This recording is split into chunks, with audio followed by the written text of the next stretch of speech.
अकोल्यातील बबिता सिसोदिया यांनी त्यांचा मुलगा हिमेश सिसोदिया याच्या जात प्रमाणपत्र पडताळणीकरता 1.5 वर्षांपूर्वी अर्ज सादर केला होता। हा अर्ज पडताळणी समितीनं अवैध ठरवला। जात प्रमाणपत्रासाठी संपूर्ण कागदपत्र सादर केल्यावरही समितीनं अर्ज नामंजूर केल्याचा आरोप या महिलेनं केला आहे। समितीच्या अहवालानुसार हिमेशच्या अर्जामध्ये 13 ऑक्टोबर 1950 पूर्वीचे कागदपत्र अपुरे असल्याचं कारण सांगितलं जात आहे। मात्र या महिलेच्या म्हणण्यानुसार सदरचे कागदपत्र पूर्वीच समितीच्या अर्जात दिल्यानंतरही समितीनं मुलाचा जात वैधता प्रमाणपत्र नामंजूर केल्याचा आरोप केलाय। महिलेच्या म्हणण्यानुसार अकोला शहराच्या जुने शहर भागातील रेणुका नगरमध्ये त्यांच्या कुटुंबाच्या वास्तव्याचे कागदपत्र जोडण्यात आली।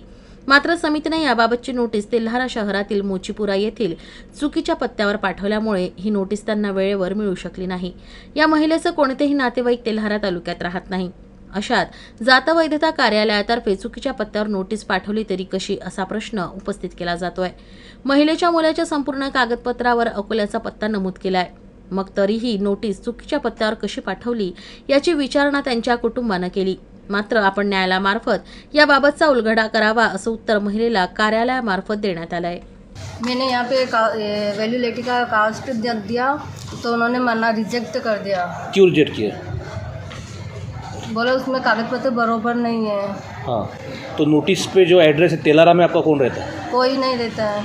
तो नोटिस तो तेलारा गई हो, जी हाँ। फिर उनको पूछा नहीं कि एड्रेस गलत हो गया करके? पूछा, उन्होंने कुछ जवाब नहीं दिया।